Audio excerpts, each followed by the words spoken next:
talk to her. Well, Tom, I want to talk to her. I'm gonna check Have out a great job. afterwards. Shenate kidia, tikanate. Who? Class, shenate kidia, tikanate. All right, ime, Email. polikala, Polikala. efkaristo. Efkaristo. Now, we said, hello, sir, how are you? And in response, we replied, me? Oh, I'm very good, thank you. And you, esis, that's something I haven't taught you. And you, esis. Assis. And you? And you. All right, so it sounds something like this. Shabate kidia, tikanate. Imi, polikala, kalisto. Cases. All right, we'll learn more next week. Open your textbooks to New Testament Greek lesson number 1. Now this is a review tonight for your midterm. And if you'll just listen in class and do the work that I tell you to do, you'll be fine. I'm assured of that. I want to know if at this point, 1, you have any problem with pronouncing any of the letters in the alphabet. And if you do, don't hesitate. Don't feel badly about it.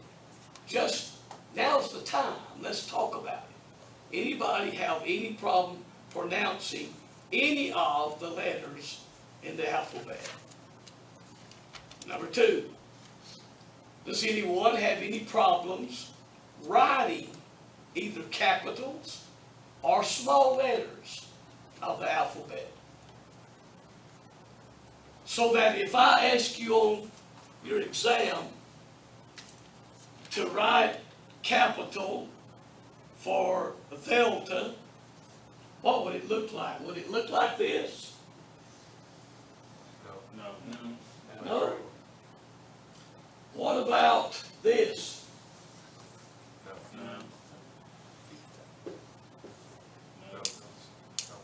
No. What about this? Yes, sir. Okay. So, capitals, you don't have any trouble with. Am I right? What does capital epsilon look like?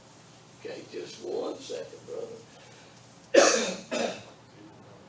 In your text, if you look at it, epsilon is just, did you say epsilon or epsilon? Epsilon. Epsilon, go right on down. It's almost like a Y, except it comes out, and I would not discredit anyone who couldn't make it exactly like that. But it's an oval. You have 2 oval stems and then a straight stem. Do you need the stem across the bottom? Yes, sir. The stem goes straight down, and then you have 2 sort of oval arms at the top. That's a good question. You rarely see it, but you need to recognize it. Now I'm not going to put that one on the test, but I may ask you to write the capital for one of the letters and maybe a small letter or 2. So if there's any questions about small letters, let me know right now so I can help you with them. Tell me what this is.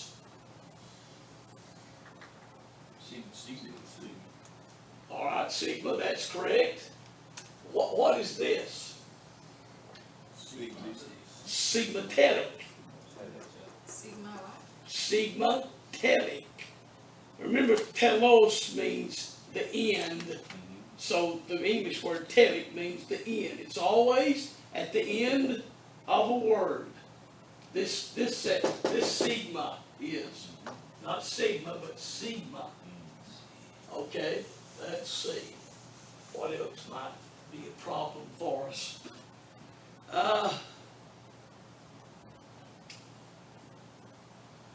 You know the capital for sigma? Anybody have a problem with capital sigma? That's sort of a difficult one, but I don't ever count off on if you don't make it just right, but the fact that you know it, that's what I'm concerned with. Okay, if there's no questions, then we'll move on. Now I want you to turn to page 10, and on your exam next week, there may be a question like this. Give me 3 of the 5 vowels. I'm not going to ask about short or long, but you ought to know the vowels. Pardon me. In our English, it's A, E, I, O, and U. Sometimes W and Y. Here, it's alpha, epsilon, omicron, iota, and epsilon. Pardon me. So you ought to know the vowels, the Greek vowels, on page number 10. Then, of course, at the bottom of the page, number 4, I think it is, you find the word diphthong. Somebody tell me what a diphthong is. Combination of 2 vowels. All right. And one So- sound. When 2 vowels come together to make one sound, remember, you have to add that because just 2 diphthongs is not the correct answer. You got to bring it together. When 2 diphthongs come together to make one sound, that is a diphthong. Now, any trouble with the pronunciation of diphthongs on page number 11? Let's look at them together. How is alpha iota pronounced?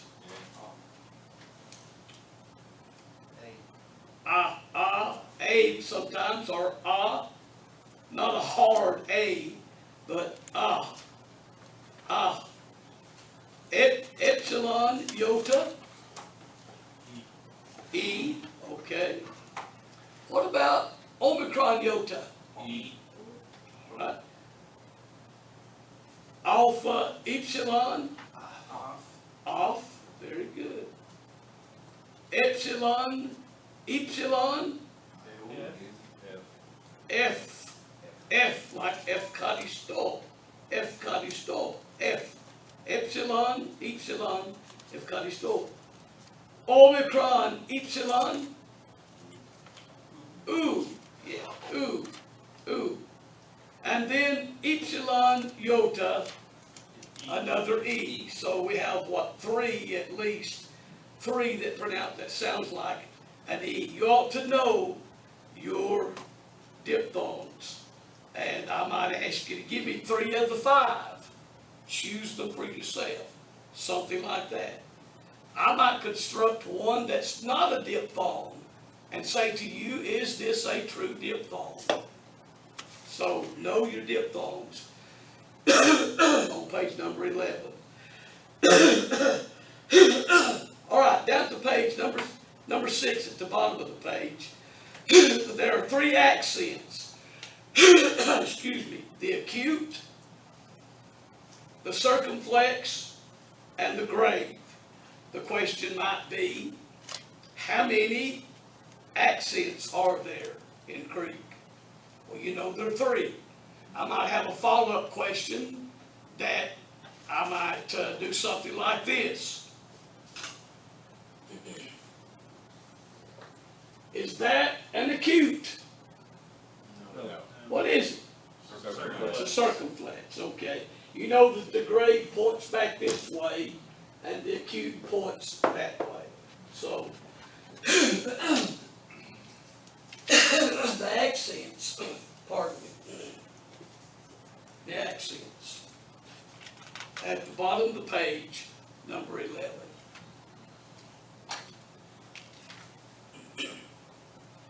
Any questions so far? Okay. Turn over to page 12. There are 4 marks of punctuation I may ask you to give me one of them. Of course, the marks are as follows. The comma looks like a comma, and the period. So there's no change there. That ought to be easy enough for you. Both are written on the line. Corresponds to our comma and period in English. The colon, however, which is a dot above the line and takes the place of our English colon and semicolon. And the question mark looks like a semicolon. Looks like an English semicolon. So there are four marks of pronunciation. And you just have to learn them. Look at lesson 2, page number 13. Accent. Lesson 2, page number 13. The Greek accents indicated in ancient times indicate not stress, but a musical pitch. I'd ask you that. What did accents represent in ancient times? It's a musical pitch. We don't know what those pitches were. So any accent mark simply says to us, there's where you stress. And that's important. Learning where to stress a vowel. Is it apostolos or apostolos, for example? Now notice number 10, lesson 2, preliminary definitions. The last syllable of a word is called the ultima. Very last syllable. The one before that is the penult. And the one before that is the antepenult. So there are 3 syllables, ultima, penult, and antepenult, that are accented. Notice at number 10, after that, thus in the word lamvanomen, the ultima is men. The penult is no, and the antepenult is va. Lamva, no, men. So that is a 3-syllabic word there, and it gives you that to show you the 3, the 3 definitions of syllable markings. The ultima, the penult, and the antepenult. All right. Turn over to the next page. Page number 14. Dr. Dean. Sir? On that word, lumbomen, and you mentioned the ultima is men, and the antepenult, the penult is no, No. and the antepenult is va. Va. Lamva, no men. Okay, so the syllable next to that, the la, is that, what do we do with that? Okay, remember that a word's never accented any further back than the 3rd syllable. Okay. So we're just dealing with, It doesn't matter about anything further back than the 3rd syllable is never accented in Greek. Good question, brother. There is no accent mark that goes further back than the 3rd syllable. Good question. Anyone else?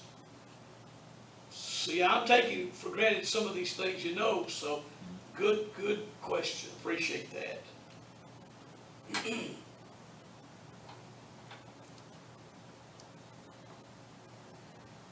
All right, nothing else there. Turn to page 14. Page 14. 15.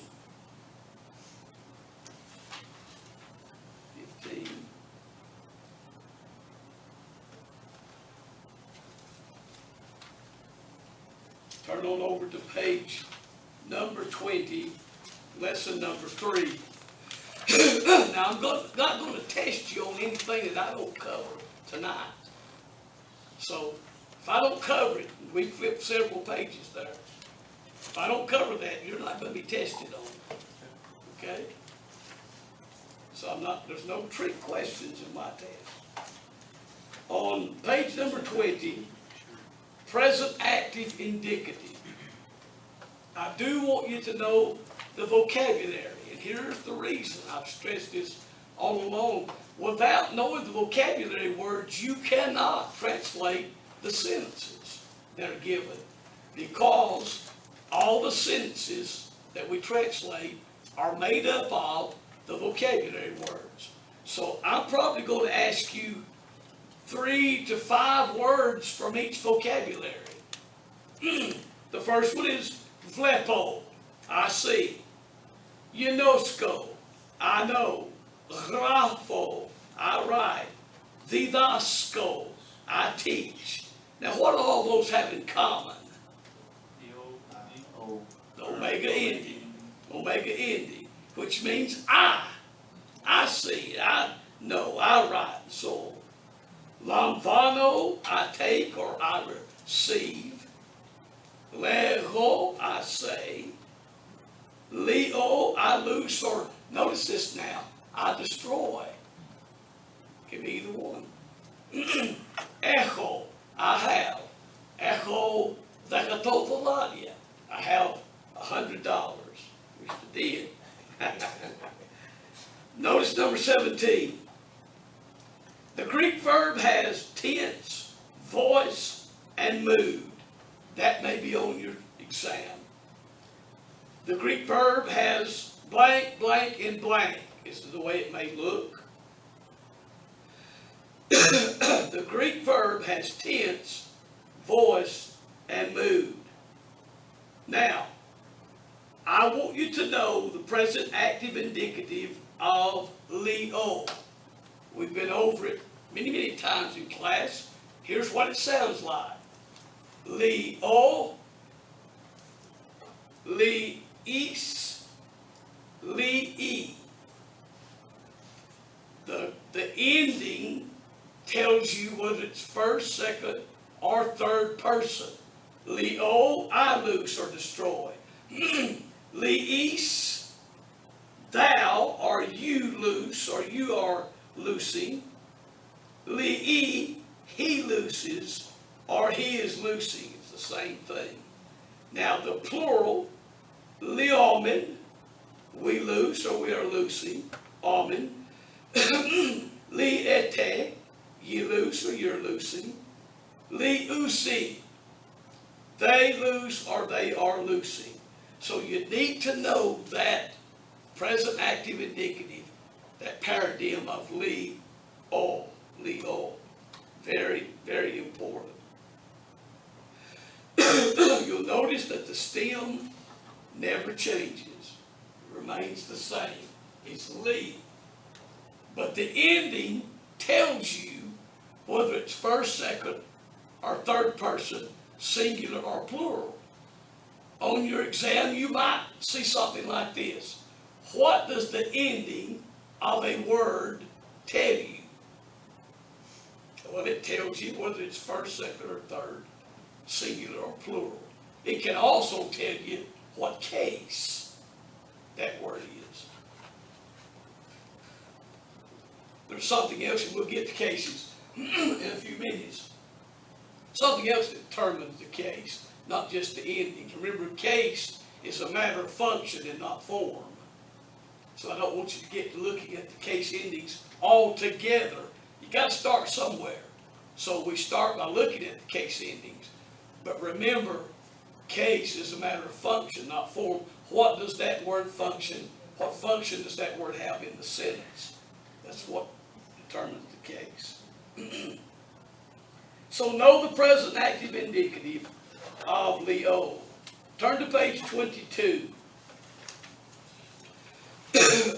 On page 22, at the middle of the page, number 23, you remember I gave you some homework. I didn't take it up, but I want you to do it. and I will ask you to translate a sentence or two on your exam. Number one, it won't be a sentence here, but it'll be a word. But I want to know that you're able to parse that word. I'll ask you, for example, one of those words, flepis, Yanoskis, or lamvanis. What does that ending say to you? Very good. That ending says that word is second person singular. You see, you know, and you receive. But look at number two. Rafi, ehi, leyi. What does the ending tell you? Third person singular. He writes, he has, he says or speaks. Okay? Then number four, lamvan omen, echomen, yunoskomen. The amen ending, of course, is first person plural. We receive, we have, we know. Look at number 6. Didaskusi, lamvanusi, li usi. That usi ending tells you what? Very good.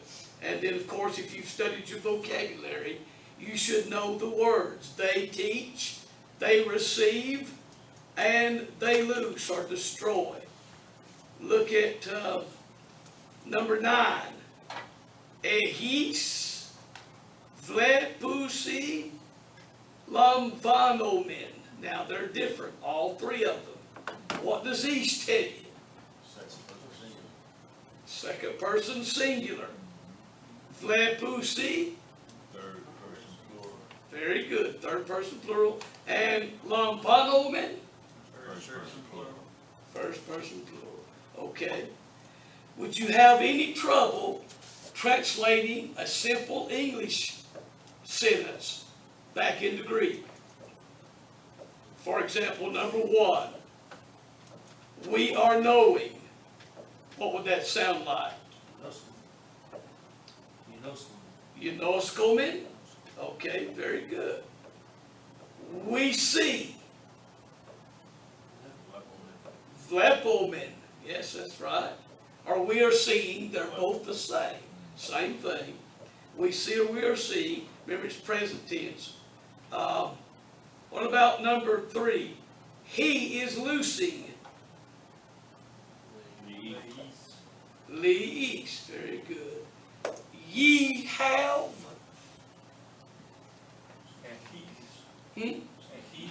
Ehi. All right. Ehi. Anybody have any trouble now doing that?